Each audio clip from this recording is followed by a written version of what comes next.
இன்றைக்கி picture speaks அதில் ஒரு படம் பார்க்க போகிறீங்க. பார்க்கலாமா? அதுக்கு பிறகு அதிலிருந்து ஒரு கதை, அந்த கதையிலிருந்து நாம் அறிந்து கொள்ளக்கூடிய ஒரு பாடம். போகலாமா?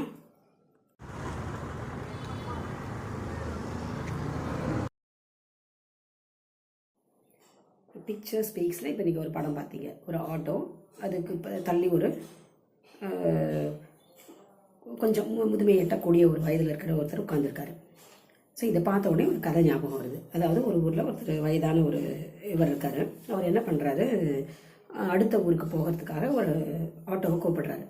அது அந்த ஊருக்கு ஒரு லாங் டிஸ்டன்ஸ் ஊர்னு வச்சுக்கோங்களேன். அங்கேருந்து வந்திருக்காரு. உடனே கேட்ட உடனே அந்த ஆட்டோக்கார் சொல்கிறாரு, இந்த டிஸ்டன்ஸ் போகிறதுக்கு 450 ரூபா ஆகும், 500 ரூபா ஆகும் சார் அப்படிங்கிறாரு. அவர் சொல்கிறார், இல்லை நான் 400 ரூபா தான் கொடுப்பேன் அப்படிங்கிறாரு. சார் காலையில் முத வந்திருக்கீங்க சார், கொஞ்சம் தயவு செஞ்சு இதுக்கு புரிஞ்சுக்கோங்க சார், 500 ரூபா தான் சார் கேட்பாங்க எல்லாரும் அப்படின்னா. இல்லைப்பா 400 ரூபா தான் கொடுப்பேன், அதுக்கு மேலே ஒரு பைசா கொடுக்க மாட்டேன், இஷ்டம் இருந்தால் வா, இல்லைனா பரவாயில்ல அப்படிங்கிறாரு. திருப்பியும் அவருக்கு அன்னைக்கு அவங்களோட குழந்தையோட பிறந்தநாள் அன்றைக்கி சாயந்தரம். ஸோ அதுக்கு ஒரு பணம் வர சான்ஸை விடக்கூடாது அப்படின்னு சொல்லிட்டு, சார் அட்லீஸ்ட் 450 ரூபா கொடுங்க சார் அப்படிங்கிறாரு. 400 ரூபாவே அதிகம், சரி போ, வேறு எந்த ஆட்டோவையும் காணோம், வா அப்படின்னு சொல்லிட்டு போகிறாரு. போகும்போது அவர்கிட்ட கேட்குறாரு, நான் ரொம்ப தூரத்துலேருந்து ட்ராவல் பண்ணி வந்திருக்கேன், இங்கே ஏதாவது நல்ல ஹோட்டல் இருக்குமா அப்படின்னு சொல்லிட்டு.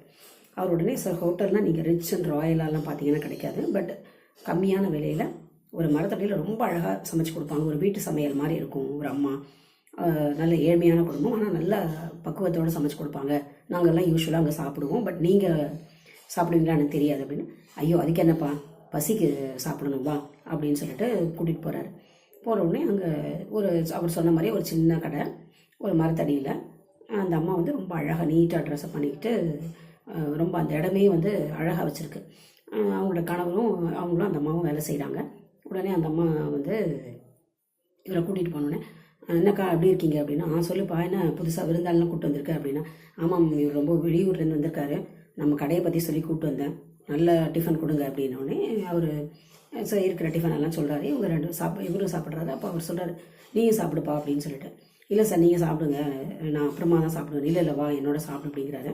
சாப்பிட்ட பிறகு அவனும் தன்னுடைய இதுக்கு அமௌண்ட் எடுக்கிறான். உடனே இல்லைப்பா இரு நான் கொடுக்குறேன் அப்படின்னு சொல்லிட்டு கொடுக்குறாரு.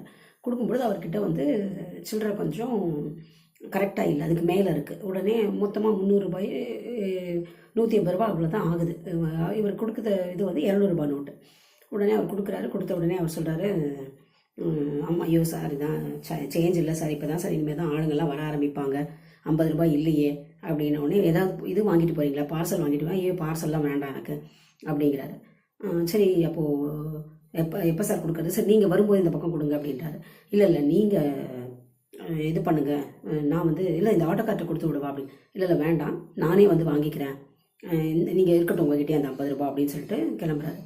அப்போ அதுக்கு முன்னாடி தான் அந்த ஆட்டோ டிரைவர்கிட்ட பேசிட்டு வராரு. நான் இப்போ இன்றைக்கி போய் மீட் பண்ணிவிட்டு திருப்பி சாயந்தரமே ஊருக்கு கிளம்பணும்ப்பா, எனக்கு ரொம்ப முக்கியமான ஃப்ரெண்டை பார்க்க வந்திருக்கேன், ஒரு 2 மணி நேரம் அவங்க வீட்டில் இருந்துட்டு கிளம்பணும், திருப்பி நான் எப்போ வருவேன்னு தெரியாது, அவன் ரொம்ப சிக்காக படுத்துட்டு இருந்தான், அதனால் பார்க்க வந்திருக்கேன் அப்படின்னு சொல்கிறாரு. இவன் மனசுக்குள்ளே என்னடா இது, இவர் தான் சொன்னார் இன்றைக்கி இந்த ஈவினிங்கே கிளம்பிடுவேன் அப்படின்னு சொல்லிட்டு, நாளைக்கு வாங்கிக்கிறேன்னு சொல்கிறாரு அப்படின்னு சொல்லிட்டு மனசுக்குள்ளே நினைக்கிறான். அதுக்கப்புறம் அவர்கிட்ட கேட்குறான், சார் நீங்கள் இன்றைக்கே போகிறேன்னு சொன்னீங்க, அப்புறம் அந்த அம்மாட்ட எப்படி நாளைக்கு வாங்கிப்பீங்க அப்படின்னோடனே அவர் சொல்கிறார், வா சொல்கிறேன் அப்படின்னு சொல்லிட்டு ஆட்டோவில் ஏறிட்டு சொல்கிறாரு, அப்பா நீ இப்போ வாங்கி கொடுத்த டிஃபன் அவ்வளோ அருமையாக இருந்தது, இதே நான் பெரிய பெரிய ஹோட்டலில் போனால் குறைஞ்சது 500 ரூபா 600 ரூபா செலவு பண்ணியிருப்பேன், கம்மியான விலையில் சாப்பிட்ருக்கேன், ஸோ என்னோட திருப்திக்கு அந்த ஒரு 50 ரூபா உங்கள் கையில் இருக்கட்டுமே அப்படின்னு சொல்கிறாரு. இவனுக்கு ரொம்ப அது பெரிய விஷயமா பட்டது. நம்மக்கிட்ட ஒரு 50 ரூபாய்க்கு அவ்வளோ ஆர்கியூ பண்ணார், பட் இவர் மனசுக்குள்ளே எவ்வளோ நல்ல எண்ணங்கள் இருக்குது அப்படின்னு சொல்லிட்டு நினைக்கிறாரு. அதுக்கப்புறம் போகிறாங்க. இப்போ கொண்டு போய் இறக்கின உடனே கரெக்டாக அவர் 500 ரூபாய் எடுத்து கொடுக்குறாரு.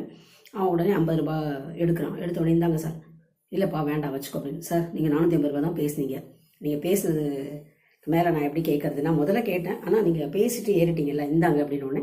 இல்லை உங்களோட நாணயம் எனக்கு பிடிச்சிருக்கு, நேர்மை பிடிச்சிருக்கு, அதுக்காக இந்த 50 ரூபா.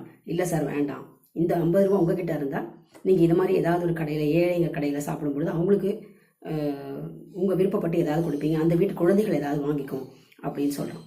ஸோ அந்த பாண்ட் பாருங்கள், அவங்க 2 பேருக்குள்ளே இடைப்பட்ட அந்த நட்புங்கிறது ஒரு இடைவெளி தான், கொஞ்சம் நேரம் தான், இருந்தாலும் அதில் இருவரும் ஒருவரை எவ்வளோ புரிஞ்சிட்ருக்காங்க அப்படிங்கிறது தான் இந்த கதை. அதுவும் இல்லாமல் நம்ம என்னதான் கணக்கு பார்க்குறோம், ரொம்ப கரெக்டாக நடக்கிறோம், ரொம்ப கஞ்சமாக இருக்கும் அப்படின்லாம் நினைப்பாங்க சில பேர். பட் அதில் மீறப்படுகின்ற காசு கண்டிப்பாக ஏதோ ஒரு நல்லதுக்கு போகுது அப்படின்னும் பொழுது அது ஒரு பெரிய விஷயம் இல்லையா? ஸோ இந்த ஆள் முதல்ல என்ன நினச்சான், இவர் ரொம்ப கஞ்சம் அப்படின்னு நினச்சான். ஆனால் அந்த 50 ரூபாய் அவர் வந்து இல்லை இருக்கட்டும் அப்படி அது தெரிஞ்சு விட்டுட்டு வர்றாரு. தெரியாமல் நம்ம இன்னைக்கு ஊருக்கு போயிடுவோம், வாங்க மாட்டோம் அப்படின்னு தெரிஞ்சு கூட இருக்கட்டும் அப்படின்னு விடுறாரு. ஏன்னா அந்த அவருடைய ஏழ்மை நிலையில் அவங்க கொடுத்த அந்த உணவை வந்து பார்க்குறாரு, தரமான உணவு கொடுத்ததை. ஸோ அதை அப்ரிஷியேட் பண்ணுறாரு. அதுக்கப்புறம் அதே மாதிரி இந்த ஆட்டோக்கார் கொடுக்கும்போது அந்த ஆட்டோக்காரோட நேர்மை, நீங்கள் பேசுகிற காசை கொடுத்தா போதும் அப்படின்னு சொல்கிறாரு. ஸோ அப்போ அவருடைய நேர்மை. ஸோ இதையெல்லாம் பார்க்கும்பொழுது மனிதர்களில் மாணிக்கம் போன்ற மனிதர்களும் இருக்கிறார்கள் அப்படிங்கிறது தான். நம்ம பண விஷயத்தில் ரொம்ப கரெக்டாக இருந்தாலும், நம்மளுடைய கணக்கிலலாம் ரொம்ப கரெக்டாக இருந்தாலும், ஒருத்தருக்கு தேவைப்படும் அப்படின்னு தெரிஞ்சு அவங்க கேட்காமலே அவர்களுக்கு செய்கின்றது தர்மம். அந்த தர்மம் தலை காக்கும் அப்படிங்கிறதுக்கு தான் இந்த கதை. நன்றி.